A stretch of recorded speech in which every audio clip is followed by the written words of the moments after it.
नमस्कार दोस्तों, good morning. कैसे हैं आप लोग? उम्मीद करता हूँ बहुत अच्छे होंगे। दोस्तों मैं आपका भाई देवेंद्र सिंह स्वागत करता हूँ आपके अपने चैनल में। दोस्तों पिछला वीडियो जो मैंने आपके बीच लाया था वो था दोस्तों गिरफ्तारी के ऊपर, जिसमें गिरफ्तारी का मैंने सारा प्रोसेस आपको समझाया था। आज का दोस्तों हमारा जो वीडियो है वो है जमानत कैसे लें, या जमानत के क्या नियम होते हैं, या जमानत कितने तरीके की होती है। दोस्तों जमानत 3 तरीके की होती है। सबसे पहली जो होती है बेलेबल ऑफेंसेस में बेल, दूसरा नॉन बेलेबल ऑफेंसेस में बेल, और तीसरा होता है एंटीसिपेटरी बेल। तो सबसे हम पहले जानेंगे दोस्तों जमानती अपराध और गैर जमानती अपराध में क्या फ़र्क होता है, और जमानती अपराध और गैर जमानती अपराध आखिर होते क्या हैं। तो जमानती अपराध में दोस्तों थाने से ही बेल मिल जाती है, नहीं तो अगर बड़ा केस है तो कोर्ट में जाएगा तब भी बेल मिल जाती है। दोस्तों जमानती अपराध वो अपराध होते हैं जो छोटा मोटा लड़ाई झगड़ा हुआ। एग्जाम्पल फॉर समझिए, अगर सारे अपराध अगर केस बनकर कोर्ट में जाने लगे तो शायद कोर्ट में जगह ही नहीं बचेगी। इतने सारे केसेस कोर्ट में पहुंच जाएंगे। छोटी मोटी लड़ाई हुई, लोग अपना केस कहाँ ले जाएंगे? कोर्ट में। तो इसी वजह से दोस्तों जो छोटे मोटे अपराध होते हैं उनको बताया जाता है जमानती अपराध, और जो बड़े क्राइम होते हैं उन्हें बताया जाता है दोस्तों गैर जमानती अपराध। गैर जमानती अपराध में हत्या करना या मर्डर करना या किसी को गोली मार देना, काफ़ी इत्यादि जो बड़े बड़े क्राइम होते हैं वो होते हैं गैर जमानती अपराध, जिसमें जमानत सिर्फ कोर्ट पर डिपेंड करता है। और जमानती जो अपराध होते हैं वो छोटे मोटे क्राइम, लड़ाई झगड़े वगैरह करना, ये छोटा मोटा क्राइम होते हैं जिनमें थाने से ही बेल मिल जाती है, थाने से ही प्रावधान है। और अगर केस अगर कोर्ट में जाता है तो वहाँ से बेल मिल जाती है। गैर जमानती अपराध से दोस्तों जो सीरियस नेचर के अपराध होते हैं उन पे दोस्तों कोर्ट पे डिपेंड करता है, कोर्ट बेल देना चाहता है नहीं देना चाहता है। और जो जमानती अपराध होते हैं दोस्तों उनमें थाने से ही बेल मिल जाती है, नहीं तो अगर कोई केस अगर कोर्ट में भी पहुंच गया तो दोस्तों कोर्ट को ही बेल देनी होती है।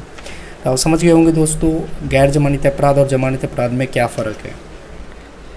अब बात करते हैं दोस्तों एंटीसिपेटरी बेल, जिसे बोलते हैं अग्रिम जमानत। दोस्तों एंटीसिपेटरी बेल वो बेल होती है, यह एक कोर्ट का वह ऑर्डर है जो इंसान को गिरफ्तार होने से पहले ही जमानत दे दी जाती है। अगर किसी व्यक्ति को गैर जमानती अपराध के आरोप में गिरफ्तार होने की आशंका लगती है तो वह अग्रिम जमानत के लिए एप्लीकेशन दे सकता है। इसके लिए अगर आपको लग रहा है कि आपको किसी केस में फंसाया जाने वाला है जो कि गैर जमानती अपराध है, तो आप अपने वकील से संपर्क करके कोर्ट में जाके एंटीसिपेटरी बेल ले सकती हैं। दोस्तों CRPC धारा 438 में दिया गया है।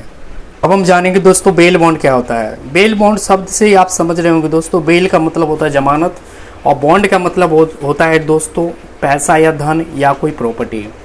दोस्तों जब भी किसी इंसान या किसी आरोपी की हम जमानत करवाते हैं तो हमें जमानती बनना पड़ता है। जमानती का मतलब होता है अगर हम किसी आरोपी की जमानत करवाने के लिए कोर्ट में जा रहे हैं तो हम वहाँ पे जमानती कहलाएंगे।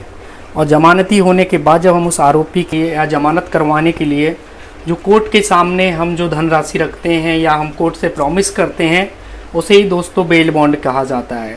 बेल बॉन्ड में पैसा भी हो सकता है या कोई प्रॉपर्टी भी हो सकती है या फिर कोर्ट से आपका प्रॉमिस भी हो सकता है। एग्जाम्पल फॉर अगर हम किसी व्यक्ति के लिए जमानती बन रहे हैं तो जमानत लेने के बाद अगर वो आरोपी कोर्ट में आता नहीं है या फिर सुनवाई के टाइम पर नहीं आता है तो दोस्तों इसका असर जिस व्यक्ति ने उसकी जमानत करवाई है उस जमानती पे पड़ता है।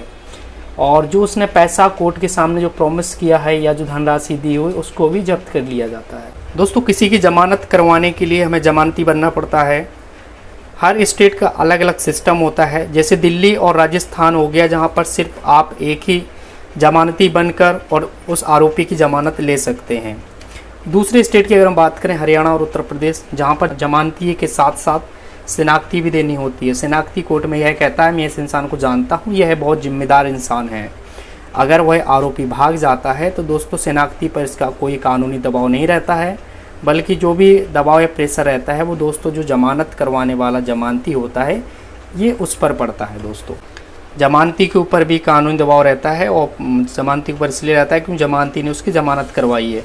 तो जो भी अहम रोल रहता है वो जमानती का होता है और जमानती ही उसको लेकर आता है। हम जानेंगे दोस्तों जमानत या बेल मिलने पर कोर्ट की क्या शर्तें रहती हैं। आखिरकार कोर्ट किन शर्तों पर आपको जमानत दे देता है और क्या क्या शर्तें कोर्ट आपको बताता है। जब भी कोर्ट किसी आरोपी को जमानत देता है तो कोर्ट की जो प्रमुख शर्तें रहती हैं, पहली जो शर्त रहती है कि आप रिहा होकर शिकायत करने वाले को परेशान नहीं करेंगे। दूसरी शर्त, कोई भी गवाह या सबूत या किसी दबाव में नहीं मिटाएंगे। तीसरी शर्त दोस्तों, विदेश आप नहीं जा सकते। कभी कभार कोर्ट की ये भी शर्त हो जाती है कि आपको एक ही जगह फिक्स होकर रहना पड़ेगा।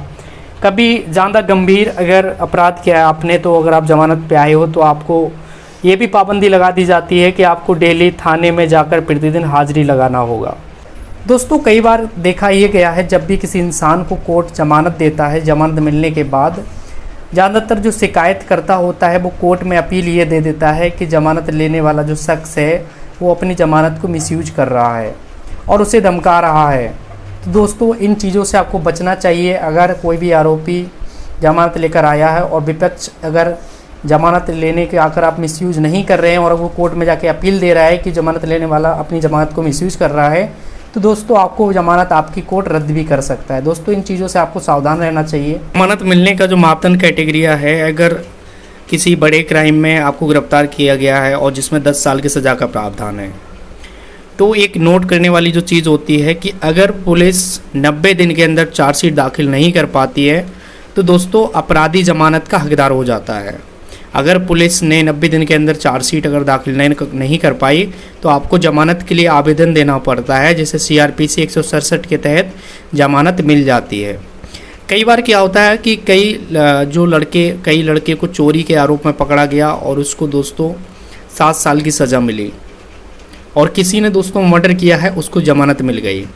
तो ऐसे केसों में क्या होता है दोस्तों, जो अपराधी होता है उसका क्रिमिनल बैकग्राउंड भी देखा जाता है, कितने क्राइम उसने पहले किए हैं या नहीं किए हैं।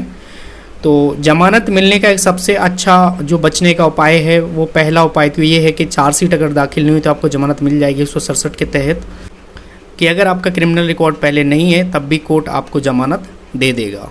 कि दोस्तों कोर्ट से बेल या जमानत कैसे लें, तो दोस्तों आपके खिलाफ़ जब आप कटघरे में खड़े हों जज के सामने और आपका वकील हो, तब दोस्तों आपके खिलाफ़ जो भी झूठी FIR की गई है उसका दोस्तों आपको कारण वहाँ जज को बताना पड़ता है कि हमें किस कारण से इस झूठी FIR में फंसाया गया है।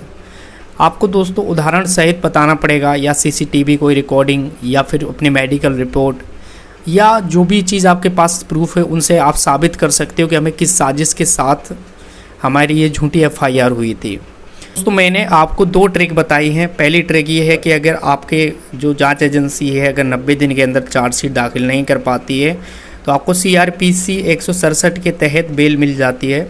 दूसरा, अगर आपका पिछला कोई क्रिमिनल बैकग्राउंड नहीं है तब भी दोस्तों आप अपना टैक्स रिटर्न या आप घर वाले के सबसे कम उम्र के सहारे हैं या जिम्मेवार इंसान हैं, तो ये सारी बातें आप कोर्ट के सामने रखते हैं तो कोर्ट दोस्तों आपको बेल दे देता है। दोस्तों जमानत मिलने का जो सबसे अहम रोल होता है वो आपका वकील और इन्वेस्टिगेशन ऑफिसर, जिसे हम IO बोलते हैं। अगर दोस्तों ये आपकी जमानत का विरोध नहीं करते हैं तो दोस्तों जज साहब भी एक इंसान ही होते हैं और वो आपको जमानत दे देते हैं। दोस्तों गैर जमानती अपराध में कोर्ट पे ही तय करता है कि कोर्ट को जमानत देनी चाहिए या नहीं देनी चाहिए। दूसरी चीज़, जो गवाह होते हैं अगर गवाह ना पलटे तो दोस्तों आपको ज़मानत मिल जाती है, और अगर गवाह पलट गया तो दोस्तों आपको ज़मानत नहीं मिलती है। दोस्तों अहम रोल इन्वेस्टिगेशन ऑफिसर और जो आपका वकील होता है, इन दोनों का अहम रोल रहता है। अगर ये विरोध ना करें तो दोस्तों आपको ज़मानत मिल जाएगी। तो आई होप आपको हमारे इस वीडियो में काफ़ी इन्फॉर्मेशन मिली होगी। दोस्तों इसी से रिलेटेड वीडियो देखने के लिए हमारे चैनल को सब्सक्राइब करें। ओके दोस्तों, थैंक यू।